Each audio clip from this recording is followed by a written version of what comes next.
Hi guys, MrRoflWaffles here. There's a ton of new Marathon news to cover today, not only including the masses of patch notes that we've got for 1.0.5, but also leaks for the Cryo Archive Vault World First race, some sales data, because I know you guys are obsessed with that, and a whole load more. There's plenty more to talk about. So let's get started with the patch notes, and I'll chapter the other sections throughout the video. The item economy has had some changes, and this is going to apply to different sort of sections here, so we'll go one by one. They've added 3 new random rolled implant perks that can only be found on implants looted from Cryo Archive. Covert Recovery: while in smoke, your self-repair speed is increased and you use healing consumables faster. Freeloader: defeating an enemy with a knife attack grants a small amount of tactical and prime ability energy. That's going to be crazy for those sort of intense runs where you're just stabbing everything you possibly can. London Simulator.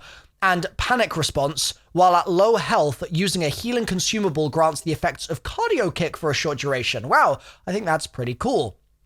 Added 3 new mods that can only be looted from Cryo Archive as well.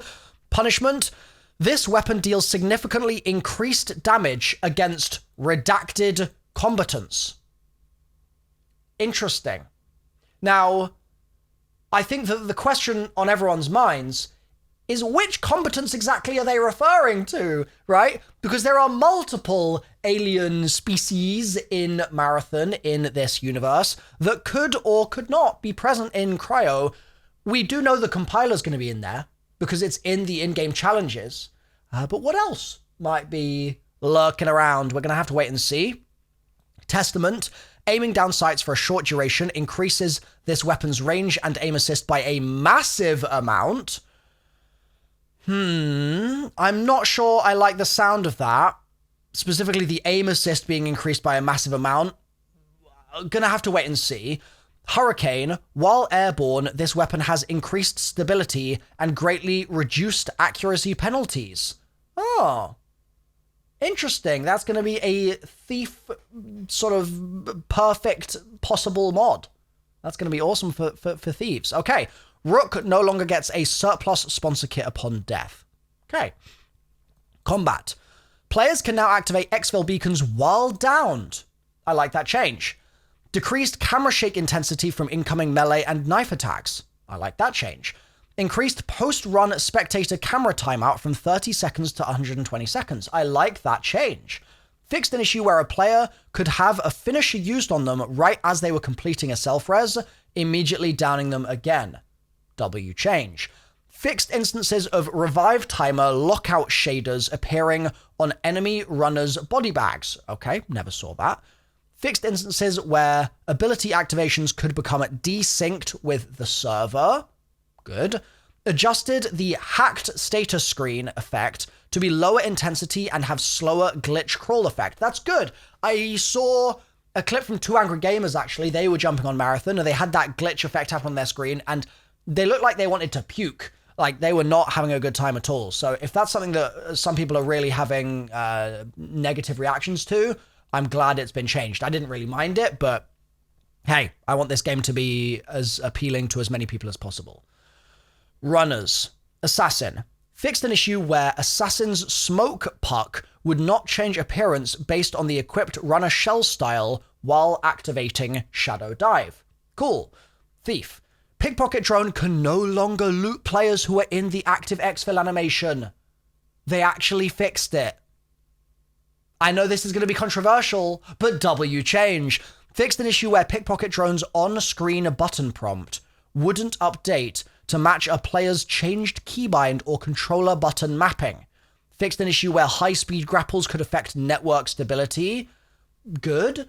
Triage. Fixed an issue where being close to max heat could prevent players from using the battery overcharge. Good. Rook. Removed Rook's runner level requirement. Rook can now be used at runner level 0. Good. Implants. Fixed an issue where Graceful Landing V5's unique trait could be activated by Vandal's microjets from flat ground. Also, an issue where Graceful Landing V5's unique trait was not scaling detonation damage correctly for longer falls. Okay. USEC. Fixed an issue where they would repeatedly use the same ladder, and a number of issues that could cause them to freeze in place or become unresponsive. Fine. Contracts and events. Oh, this is going to be a juicy one. Here we go. Improved the visual clarity of contract and activity waypoint icons. Now, I'm hoping this means that when I ping something on the map, right, my ping stops disappearing after like 30 seconds. It's so annoying when I'm looting and my teammate is looting and they ping something for me and I'm like, oh, perfect. Okay, thank you for pinging that for me. And I acknowledge the ping. I click onto the ping as well. And then it disappears in 30 seconds and I can't find the thing I'm trying to get. So frustrating. Sadly, that sounds like that might not be what's being referred to here, but it's still something that needs changing. So Bungie, please. Crews carrying both coordinate data pads must now bring both to the location of the cache before the loot's revealed. Previously, any crew member being present at the location would reveal the loot. That's unfortunate because those data pads don't even give that good loot in my experience, and to make it more work, right, across your team for less reward isn't something I think I'm massively enthusiastic about, but I'm curious to hear your thoughts on that one below. Fixed some scenarios where the MIDA Order Chaos 1-1, Traxxas Return on Investment 3-5, and Traxxas Liaison could prevent players from completing the contract. Change. We needed this. This is so good. These have been basically a soft lock for, since the game came out, for like 2 weeks now. So I'm glad to see that that has been fixed. Fixed an issue where the UI could become out of sync between crew members on the same contract during a run. I think I did actually run into that. That's good. I'm glad that that's been fixed. There's like one contract where it would like track as a group for some people and not for others. It was weird. Sounds like that might be what's being fixed here. Perimeter intercept dropships should no longer clip through the environment in South Relay. Okay. Tripwires placed in overflow hallways should no longer be floating in midair. Thank goodness. Fixed an issue where decon would not show up on the overhead map when a contract requires it. Thank goodness. That was such an annoying bug. Diamarsh. USEC dropships that arrived during the lockdown event in the northeast corner of Algae will no longer fly in through player space, killing players. That sounds hilarious. I wish I'd had a chance to experience that before it got patched. Pinging the stabilization device and anomalous matter on the overhead map will now show a string in the crew feed notifying your crewmates. Fixed an issue for the Traxxas Liaison contract where the commander would despawn if a crew didn't engage and kill it in time. Cool. Outpost. Ooh, are they enabling thingy? Encounters spawning on the roof of flight control have been improved and should now correctly engage players. Interesting. So, not a rework of destroyed entrance.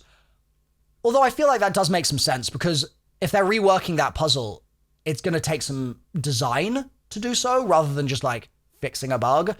And design takes time. So fair enough. UI and experience. Achievements. Fixed an issue where players would not get the Welcome to Tal Ceti achievement. Armory. Item tooltips in the armory now primarily show the purchase cost instead of the value the item sells for. Oh, good. Codex. Wow. Loads. My goodness. New Codex challenges added for Ranked and Cryo Archive. A new indicator will appear on Codex categories containing challenges added in patch 1.0.5.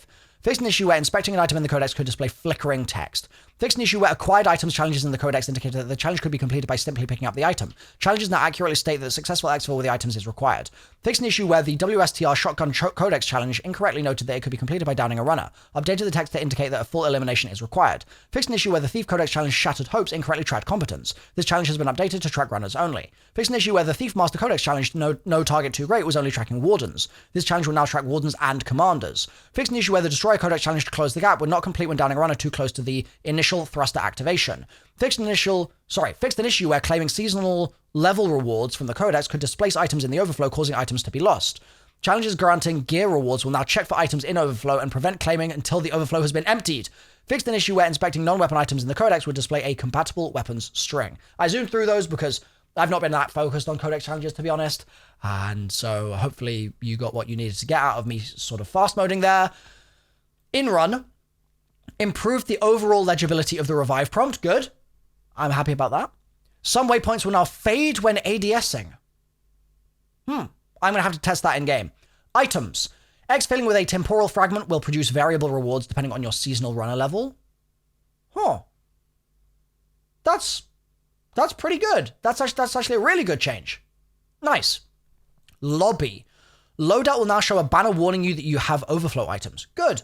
Added a shortcut for I or Start to open the loadout menu. Good.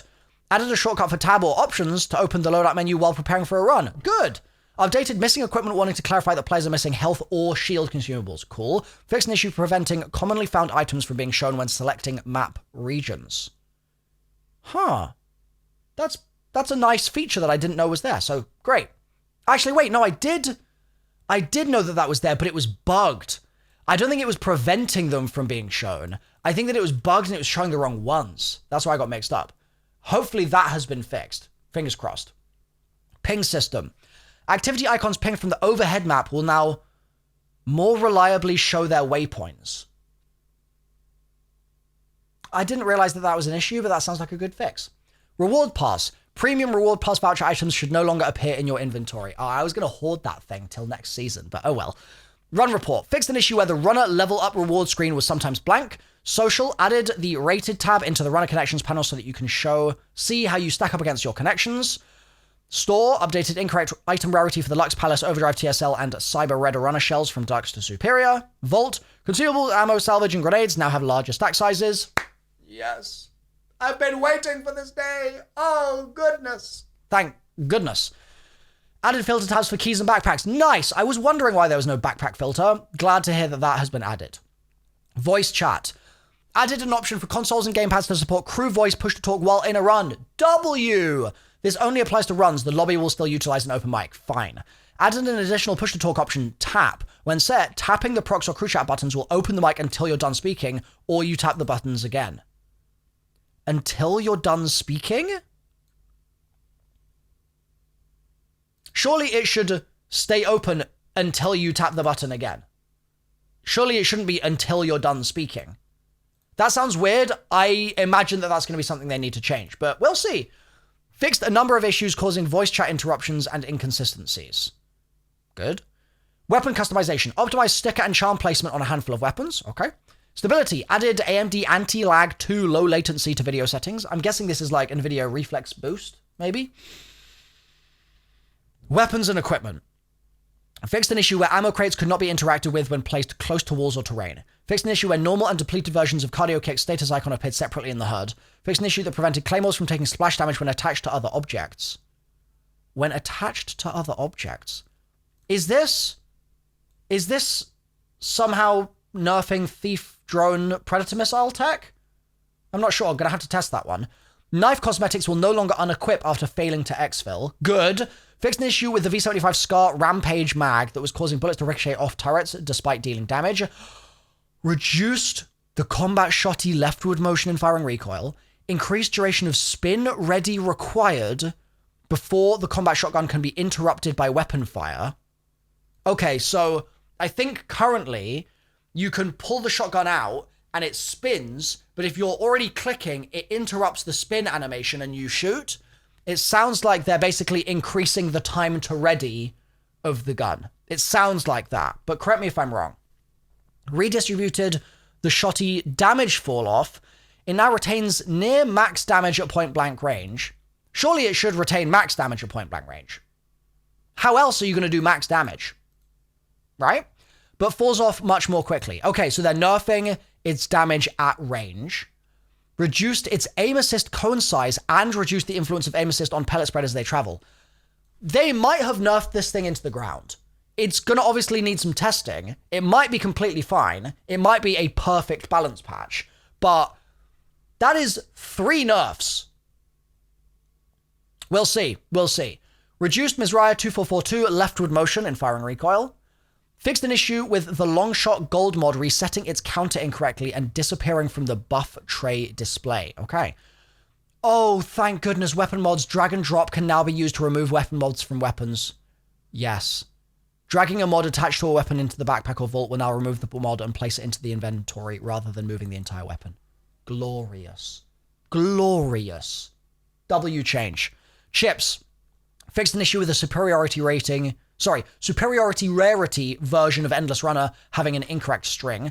optics, thermals, fixed an issue where thermals were not highlighting invisible USEC combatants, ticks, and tick nests. Oh, good. I thought that might have been a feature, but it was a bug. Cool. Generators, fixed a tooltip display issue that incorrectly labeled the decreased charge time as increased charge time. Magazines, Cloud Feather Chamber was missing its weight reduction stat bonus, making it too similar to Turbo Chamber. It now correctly grants a bonus to weight reduction. Barrels, removed the health display scramble and the 2D damage indicator effect that appeared to victims shot by a weapon with the suppressor attachment. Developer note, we may revisit this in the future, but for now we believe this muddied the gameplay language too much, and the benefit of a quieter weapon is attractive enough for these mods. Agreed. I didn't even know they did this. So, agreed. Zones. Cryo Archive has been added to the game. Good luck getting there. We're working on it. Audio. USEC spawning animation will now play all of the associated audio, lowered the range that you can hear other players in combat. All right.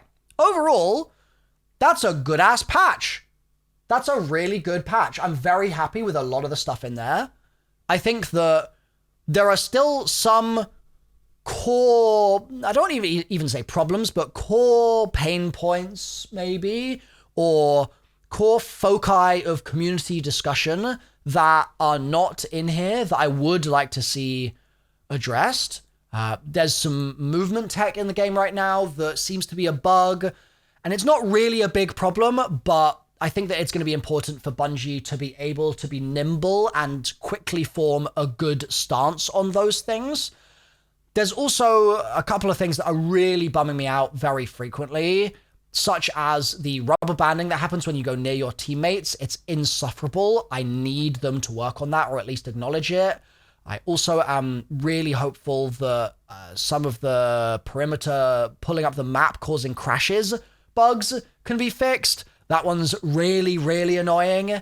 And there's some things like that. So it's an incomplete patch in the sense that it's not everything that I've been waiting for, but it's a very good patch in the sense that there's a ton of stuff in here with a ton of great changes made to them. So, can't complain, honestly. So now let's talk through some of the other news that I mentioned I had ready for you today, starting with the fact that Evan seems to have leaked that there is going to be a world first race for Cryo. That is going to be happening, and as soon as he posted this, I've had genuinely thousands of people in my chat saying, oh my god, Milo, I didn't realize there was going to be a race. I'm racing now. I'm getting my race team. We're racing. So that's definitely sort of ignited the fires in a lot of people, because I think a lot of people didn't think it was going to be a race. So if you're planning to try and be first into the vault, then time to get your team together. Yeah? Marathon Media has posted this. Marathon may have sold close to 2 million copies in its first week. According to estimates shared by the community, the game has sold around 977k copies on Steam, generating roughly 35 mil in base game rev. Since Steam is believed to account for about half the total sales, that could put sales across all platforms at around 2 million. On Steam, that currently has 1.1 million players, 90% review score, and 38k average daily concurrent players. Now, the thing about this is, this comes from Gamalytic, as you can see here. Like, the source is not Marathon Media, they're just reporting on it. Gamalytic has a little bit of a reputation for being a little off with its numbers here and there, I would say. I've seen estimates from Gamalytic in the past that have estimated a bit higher in terms of sales estimates than were actually true. So I'd take this with a pinch of salt.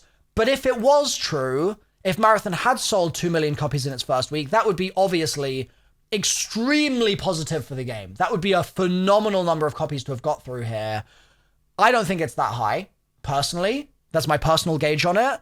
But I think that there is so much good in this game that it could get there. We just need Cryo Archive to slap, and we need the positive momentum that's been built so far to continue. That's what we're looking for. Now, Ranked is another thing coming to the game, and I don't think this is going to bring in 2 million new sales, but it is going to be potentially entertaining for the people that play the game already. Now, I've spoken to Bog about Ark Raiders ranked mode, and he has told me, and I have done no other research on this, so forgive me, but he's told me that the Ark ranked mode leaves a fair bit to be desired. It's not the most fleshed out ranked mode, and they put it in there because there wasn't really stuff for the sort of end game community to continue to grind for, potentially. Correct me if I'm wrong in the comments. But it's interesting that Marathon does have loads to grind for, and they still have a ranked mode in the first place. That's an interesting kind of observation right off the jump. If we take a look at this here, to play in ranked, crew members must select a zone, assemble a loadout that meets or exceeds the gear ante, which I believe is a minimum credit limit, where if your backpack loadout is not worth more than, let's say, like 5k or something, you can't load in. I think purchase a holo tag to set the score target with. Wow. Oh, interesting. Progress is made by exfilling high-value loot. Wait, what? It's not only about PvP? Crew members are scored based on their credit value of the loot found during their run. They must meet or exceed their score target to make any progress. Bro. This might be the first ranked mode I've ever played where I feel like I've actually got a shot at getting a decent rank. Because it's not just about whether I can click ahead on a screen. It's about everything Marathon. That's so cool. And that also means the cup that they did the other day, the Tau Ceti Cup, was kind of preparing people for ranked. Because it was kind of thematically similar to this. I had no idea. That's really cool. And people loved that tournament. So that's awesome. Loot brought in by the crew will be unscored and may be replaced to maximize the crew's score. Certain items like consumables and ammo found in run will also be unscored and won't contribute. As players climb the ranks, they will face harder challenges and earn cosmetic rewards to show off their prowess. Cool! Ranks. Bronze, silver, gold, platinum, diamond, pinnacle. With each rank, there are 3 subdivisions, 3, 2, and 1. All players will have access to low-stakes zones for ranked matches, and players ranked platinum or higher will have access to high-stakes zones. The zones featured in ranked play change each week. Okay. The zones featured in ranked play change each week. Okay. Holotags. They're mandatory passes for runners to enter ranked play. They contribute to the crew's target score in ranked. Each holotag adds an amount to the target score based on the rarity of the holotag. Holotags stolen from defeated runners not only provide score, but also provide capacity to exceed your crew's score target. Each runner must carry a holotag at all times when playing ranked in order to contribute to the crew's score. Failing to meet the crew's score target while still exfilling will result in no ranked progress. Failing to exfil in ranked will result in a loss of ranked equal to your crew's combined loss penalty. Okay. Wow, this sounds like a really cool ranked mode, I'm not going to lie. I'm intrigued. As you progress, you earn rewards. The first time a new rank is earned, a reward package will be unlocked. Some ranks feature exclusive cosmetics in addition to valuable loot. Some cosmetics will be earned right away, while others will be granted the next season, honoring the highest rank achieved during the current season. Bro, I'm not going to lie, this sounds a lot better than I was expecting. I thought this was going to be like, load into perimeter and kill everyone to win. Or something. Yeah. It's a marathon ranked mode. It's not just like a generic PvP ranked mode. So W, that sounds awesome. I guess I'll be grinding that. And it honestly sounds like this might be a really good way to fight higher skilled teams and more stacked teams and therefore jack more loot. Could be. Could be. All right, next news. I just have to play this clip for you real quick. I just have to whack the headphones on here. God, this game really makes you... Here, take a self-res. Yeah, I got 2. Oh, you got 2? I mean, I Here, take one, TJ. I have 2 already. I have 2 already. Bro, I'll be honest. This is the only extraction shooter where I actually feel like I feel on edge trying. Like when it's close and like you might lose all your clutch, shit. Yeah. Yeah, when you're in a clutch, this is the only extraction shooter in a clutch that I actually feel something. Or I'm just getting old. I don't know. God, this. You know how crazy that is? Do you know how crazy that is? That's crazy. That's crazy. It's very positive for the game. But man, the only one that makes him feel on edge, I mean, W Marathon's doing something right, but like, damn. Joe Ziegler has also given us a little announcement. We have a bit of an experimental feature in development that we want to test and love for you to help. As of Wednesday morning, the 18th of March, at 10 a.m. Pacific, Wednesday morning being tomorrow, we'll be enabling a limited time duo queues on perimeter only to test how the game plays with crews of 2 at a wider scale. Important things to note. It's perimeter only for now, The test will last about 2 weeks, but we might cut it off early or elongate it depending on what's going on. You can only enter duos with a pre-made group of you and another friend. No matchmaking solo into duos. You'll be matched with other duos only. You can select perimeter duo from the zone select screen to access it. This is not the final intended UX flow, but obviously while they're testing, that's just what it's going to be. Some things will be a bit jank. Okay? Just a note. This is a bit of an experimental feature, so we expect to learn some things along the way and make changes to future versions of this. This likely won't be the final implementation of how it would look and flow in the game, but for now it was easiest this way for us to get it to you all to help test it out. We're excited to run the experiment with you. Pending what we learn, we're hoping to expand duos as a queue in the future, and we wanted to take this first step sooner than later so we can understand how it affects our game better before investing a lot more time in fleshing out the feature. Additionally, this is unlikely to be the last experiment we run, so look forward to more as we continue to evolve Marathon. For science. Now, I have to say, I gotta go cam only for this. I love this attitude from Joe of let's just break things, but let's break things in a way where it gives us more data to learn from and more fast reaction time as well. Like, we're no longer going to be sort of stalled and lethargic and so lumbering in our responses as I think Destiny has suffered from a lot over the years. Instead, it's like, no, let's get this test in the community's hands now and start gathering data now. And I think that's awesome. So W Joe there. Another thing that's just happened is Cryo Archive keys are now decrypting. So as you can see here, you've got information in the key descriptions. So that's going to be worth paying some attention to over the next day or few days or however long it's going to take for us to get into Cryo. Cryo is now patched into the game, so it should be very soon, but it's inaccessible while the community finishes unlocking it. We're working on it. I'm tired, Captain. I really am. But they've also added an entry requirement. You need run level 25, as I previously reported. All 6 factions unlocked, as I previously reported. But they've added a loadout value minimum of 5,000 credits per run. So you can't sponsor kit into it. There is no option to just load in on a grey kit. You just can't do that.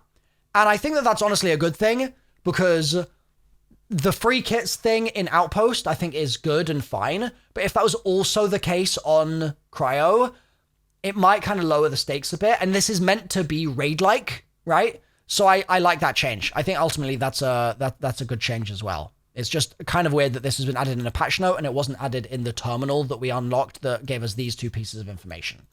Not really sure why. So let me know, guys, what you think of all of these changes. That brings us to the end of this patch notes video. Also, let me know if you enjoy this news format. I'm doing my best to stay on top of the streams, the ARG, playing the game, making videos, making news updates, social media, and it's been tough. I'm not gonna lie. It's been really tough. I've been burning the candle at every end the candle has, but I'm trying my best, and I'd love to hear from you in the comment section if you'd like to see more content like this from me in the coming days, weeks, and months. Please be vocal down there. If you have any specific requests for videos, please let me know as well. That would be massively appreciated. It will really help steer my content direction. So thank you for watching, and I'll see you guys next time. Bye for now.